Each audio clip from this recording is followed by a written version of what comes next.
பிடித்து மின்னலை பிடித்து மேகத்தில் துடைத்து பெண் என்று படைத்து வீதியில் விட்டு விட்டான்.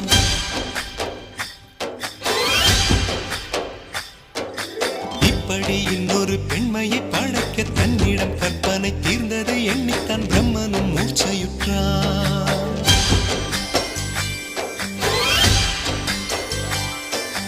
மின்னலை பிடித்து மேகத்தில் துடைத்து பெண் என்று படைத்து வீதியில் விட்டு விட்டார்.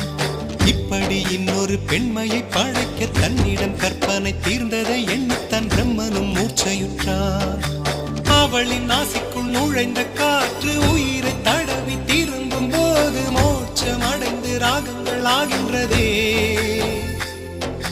மழையின் துளிகள் அவளை நனைத்து மார்பு கடந்து இறங்கும் பொழுது முக்தி அடைந்து முத்துக்கள் ஆகின்றதே.